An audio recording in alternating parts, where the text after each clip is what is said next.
Hello, friends. This is Dave Hurwitz, executive editor at ClassicsToday.com, here to discuss the fascinating question: is Lang Lang getting too old for the classical music world? I mean, he's now 42, or he's going to be 42 in June. He's a daddy. He's married. He's released a very strange collection of LPs over the past few years. LPs, CDs, whatever they are, albums, let's call them. And what's coming up is even stranger. I am actually at a loss as to try to figure out what Deutsche Grammophon is going to do with this guy, and Sony, because he pops up on Sony every so often too, with a collection of something or other, or maybe a concerto. Let's not forget, Lang Lang started his recording career for Deutsche Grammophon back in the early 2000s. I mean, I have a couple samples here. This was his first concerto album. Tchaikovsky first and Mendelssohn first, with the Chicago Symphony and Daniel Barenboim. And it was released, it says here, in 2003. I think it was recorded even earlier than that, a year or two, but in 2003. So that was 21 years ago. And then there was something like this. This, I think, was number 2, which was released in 2005 or thereabouts. The Rachmaninoff Second and Paganini Rhapsody. Now, Lang Lang is a very fine pianist. He really is. There's no question about that. But he has managed in the past 20 years to establish zero profile musically. Yes, he has an image. He does outreach, he does kids things, he does a lot for music. He really does, because he's enormously popular, especially in his native China and the Far East. So I'm not criticizing him on that basis. I'm just speaking on a purely musical basis and on the basis of the recording projects that he's undertaken. He's done a few more concertos, as Jed Disler pointed out a couple of days ago. He did excellent Chopin concertos, but that was in 2000 and 2008, something like that. And then he started doing strange compilations. The most recent was his Disney album, and he's done film soundtracks, and he's participated in doing, piano tracks for video games. Gran Turismo 5, he did some of the piano tracks for that thing, and that's all absolutely fine. It really is. I don't want to criticize any of his more popular projects, because Earl Wild, the great Earl Wild, who called Lang Lang the J-Lo of pianists, spent much of his career working in television. He worked for NBC and then for ABC for many, many years. And was always willing to go and, do backup or an improvisation. He worked with Sid Caesar and in the Sid Caesar Hour and all of that stuff. So yeah, doing popular stuff is okay. My question is, what is Deutsche Grammophon doing with this guy? Because, and this is the thing, he has competition. He has younger or more recent competition. And the competition is doing things that he's not really capable of doing. For example, there's Yuja Wang, who can be the Asian pianist flavor of the month, better even than Lang Lang can be, because, he doesn't look as good in a strapless dress. When you're talking about simply the promotional aspect, which is such an important thing. And then, of course, there's DG's new flavor of the month, Vikingur Olafsson from Iceland, the mysterious volcanic island of Iceland. Olafsson has tremendous intellectual pretensions. Remember Olafsson? He's the guy who has albums that feature hands in contorted positions, and I feel that I'm not permitted to speak to him unless I pay homage to the hand thing. He's really a hand model. He's more than he's a pianist. But he does bizarre compilations with elevated philosophical pretensions. Right? So in that stable, what are they going to do with Lang Lang now that he's 42 and a daddy? And he's mature and married. And he still has a very busy concert calendar. I took a look. He's moving around playing stuff. But he doesn't seem to have any musical profile on the label. There isn't any composer he particularly champions. There is no project, no long-term project, a concerto cycle. I mean, he's done a couple Beethoven concertos, and that was it. He's done one Prokofiev, the third, of course. He's done the Bartok second, of course, and nothing else. I mean, in other words, he's not doing anything we look forward to, other than the fact that there's a new Lang Lang album coming out. And there is one. He's doing an album of Saint-Saëns and other people, which seems to be a desperate attempt to appeal to every segment of what is currently the classical music, military industrial complex. And the announcement of that album on the Deutsche Grammophon website absolutely blew my mind, because it says so much about how these people are thinking about classical music and who's in charge of promoting it. People who know nothing about classical music and couldn't care less. Listen to this opening line. You ready?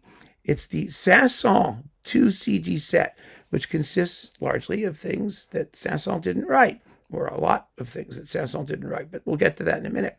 Deutsche Grammophon writes, with this album, Lang Lang presents a treasure trove of musical discoveries. Saint-Saëns Piano Concerto No. 2, that's a discovery? Since when? Recorded with a stellar cast. The Gewandhaus Orchestra and Andris Nelsons is for Lang Lang a true romantic masterpiece that rivals the greats like Rachmaninoff or Liszt. Ugh. Well, first of all, a cast, a stellar cast. The Gewandhaus Orchestra and Andris Nelsons is part of a stellar cast. Eek! I mean, this is a movie, a Cecil B. DeMille spectacular with a cast of thousands. I mean, to even refer to those people as a cast tells you just how not knowledgeable these people are about classical music. And this is Deutsche Grammophon. And of course, the coupling to the second piano concerto is the Carnival of the Animals. Because, of course, God forbid he should do another Saint-Saëns piano concerto like the Egyptian. Well, he does do a little bit of the Egyptian, because the second album in this 2 CD set is solo piano music and music for piano 4 hands with his wife, partly. And then the rest is a bunch of female composers, Lily Boulanger, Mel Bonis, Taya Fair, all of those people. Salon music and other goodies, which, of course, is being portrayed as a major discovery, but is only a major discovery as regards Deutsche Grammophon, because this stuff now is almost old hat, doing the lady composer thing. I mean, we've been talking about that now for a few years, and he's playing catch up. He really is. He's trying to catch up to what everyone else has been doing. So this is an album that's supposed to be at once popular and for kids, because he says that the Carnival of the Animals is for kids, which of course it isn't, and politically correct, and woke and whatever, and all of those things. And that gives it to me an element of desperation, because you've got Yu Wang, who's going very, very strong. She just did the complete Rachmaninoff cycle. Why didn't Lang Lang do that? What happened? I mean, why didn't he get that project? And then, of course, you have Vikinger Olafsson, who's making strange gestures. And he just did the Goldberg variations, which, remember, a few years ago, Lang Lang did, and better. He did. It was a very good Goldberg variations. It was serious. Of course, it was treated like, the intellectual capstone of Lang Lang's entire career. How is he going to top the Goldberg variations? What could he possibly do after having made the Goldberg variations? And he made a video, and there was a live one and a studio one, and remember, it was a whole production which has simply vanished. Poof! I mean, Deutsche Grammophon has discarded many, many artists after very, very short periods of time. I mean, young artists. What happened to Yundi Lee? They tried calling him just Yundi, and then they dumped him. I mean, maybe he's still around somewhere. I have no idea. But it fascinates me that they have these pianists, and they seem to have no clue what to do with them. And now that Lang Lang is done he's sort of done the basic repertoire. He has a Chopin album. He has a Liszt album. He has, he's even done bits of Beethoven now and again and a bit of some other things like Prokofiev. But there's no direction to his career other than to do the same old stuff over and over again. He did do one modern piano concerto by Nigel Hess. Give him credit for that. But since then, I don't know where his trajectory is going. And it seems to me that the rate, of course, at which he's doing recordings is decreased. And the interest in what he's doing, I think, has decreased. And he has been superseded by younger, sexier, more intellectually probing artists on Deutsche Grammophon. I am very curious to see what transpires over the next few years. It could be he still sells lots of records. I mean, he does. I'm sure he does. So, they could keep him around for that. But I think he deserves better. I really do, because I think, he's in his 40s. He's a mature artist. It would be wonderful. Ideally, let's put it this way, there would be this wonderful story where he takes a break and then comes back a few years as a grand old man of the piano doing pianistic, musically interesting things. A long-term project, a composer he champions, something he does just because of the music, because of the musical interest of it, for himself maybe even. Whereas now, I don't know. I don't know. I don't know where he's going. And I'm very, very curious to see what happens now that he is a married father of one. And maybe there will be more. Who knows? I wish him well. I really do. It just seems to me sad the way artists get treated by major labels that promoted classical music. I mean, think about Deutsche Grammophon. I mean, Wilhelm Kempf. These people, they're with the label for decades and decades and decades. And these labels follow them in at least some kind of sane artistic trajectory. I mean, Kempf did all the Schubert sonatas, and he did all the Beethoven sonatas twice. And he had his repertoire, and he had the support of the label in exploring that repertoire.